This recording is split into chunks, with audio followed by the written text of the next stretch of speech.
My father and my mother, they had been involved in building the church in some way, making contributions of various types. And when they first came here, there was no church. The group of immigrants settled in the vicinity of Chickahominy, but they were really associated with Sacred Heart Church in Byram. They began to raise funds of various types.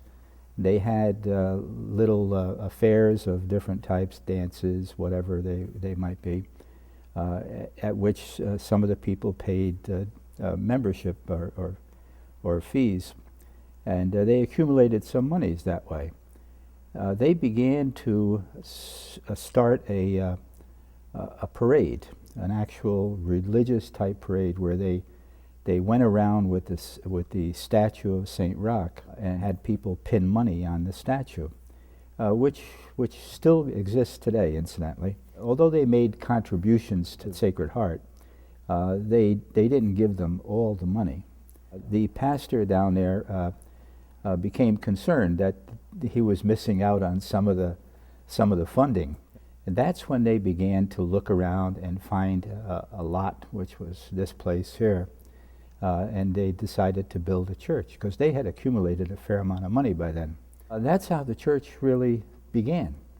They didn't have an official sanction from the diocese, and they had no priest here at the time. They were able to hire lawyers to petition the diocese to grant whatever pastor or parish affair that the document that they needed. They then began to build, and they hired a company, Joseph Cristiano and Sons, I think it was the name of the company, to actually build a church, and a lot of it was quarried from this whole neighborhood. They came here, they bought this land here, this land where the church is, again a couple more pieces of land, and they built this church. And this one took almost 20 years to build it.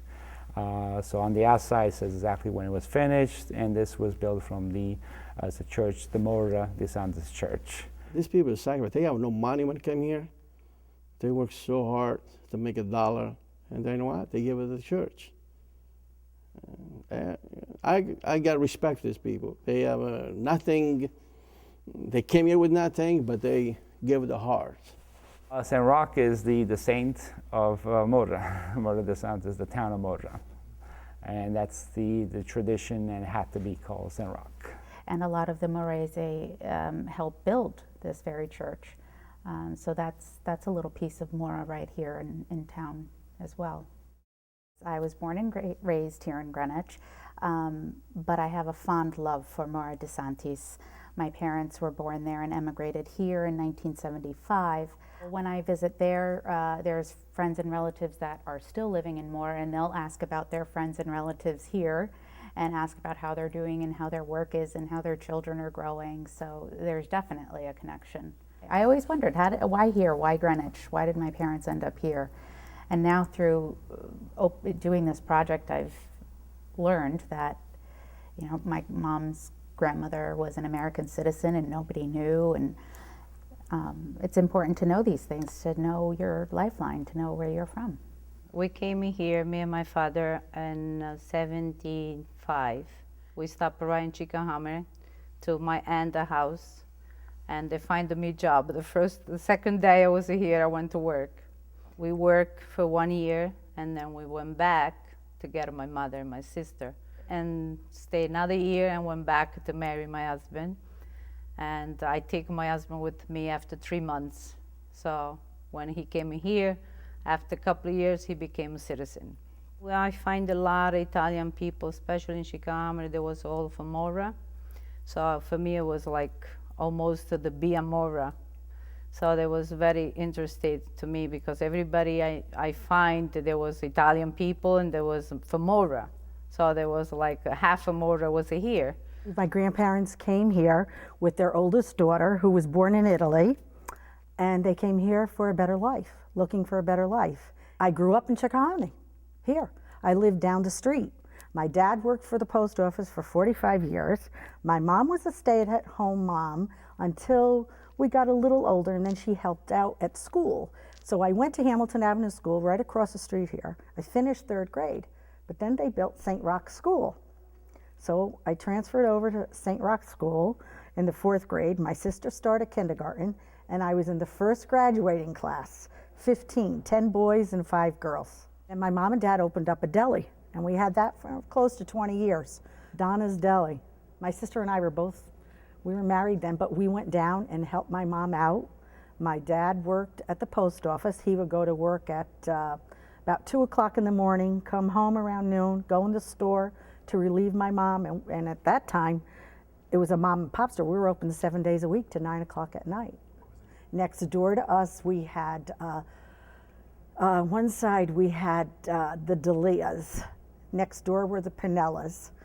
Down further were the Tessies, which now is part of the Capozza family. On the other side of us, we had the Robertos, the Calabros, the Patises, the DeSapios, the Peter. It just went all the way up the street. All our parents would go out a lot to a lot of dinner dances, and we spend a lot of New Year's Eves together. So we have a lot of fond memories. And this is the church, St. Roch's Church. I've been here for 65 years. I was baptized here, made communion, confirmed here, married here. My children were all baptized here. I love the neighborhood, the people, and it's been a very, very good experience for myself and my whole family. We live down the street from here. We live down on Railroad Avenue. My father grew up behind the church on Alexander Street, really just a couple doors down here. And I have great memories. When I was a really little kid, I do remember going to his house where my grandfather lived there. And he was a big gardener. He had gardens, and he used to put chewing gum, in the leaves there. And we would go in, and he'd say, "Hey, that's a gum tree. You can go pick from the gum bush." So all my cousins and we used to go in there and pick out gum. And I actually thought that this was a gum bush. That's where you got chewing gum. So I had good memories of that. One of the greatest things of growing up in this area, being part of the school and being part of the church was, every year you got to go to the St. Roch's Feast, and just a ton of fun. Loved going on the rides, but what everybody loved was the pizza frite. Pizza frite was legendary. All the Italian moms were famous for cooking pizza frite, and back then it was in very large, vats with the oil. Now it's made differently.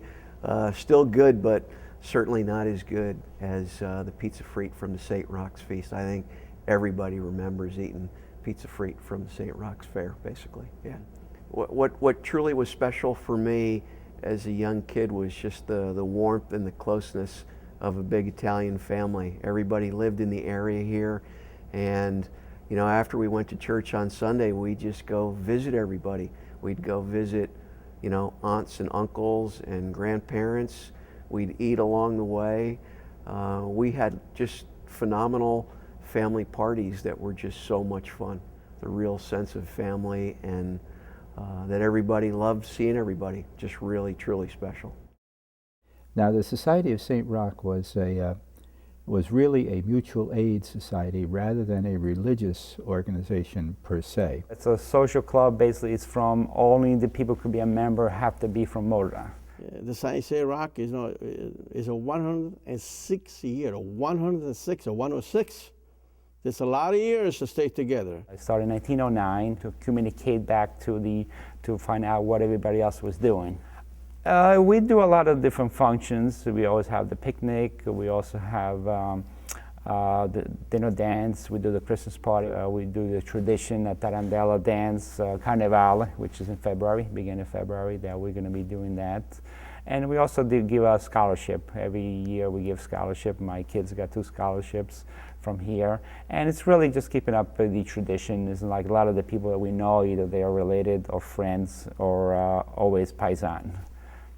The point of the society is to carry the traditions from Morra to here and teach them to the younger generation? Well, one thing what we're doing right now is the Italian classes. We basically have the from 5 years old to 11 years old. We do offer the Italian classes.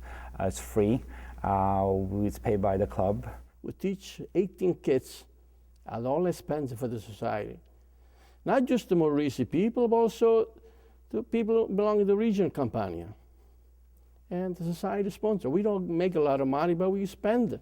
We want the Italian culture don't get lost. And we have two classes, the younger kids and the older kids. And I think that's something that we want to keep as the tradition. That was my kind of push into the society. I was brought up when I was younger, coming to the parties and helping out and seeing Carnevale, which is the Italian Halloween celebrated in February.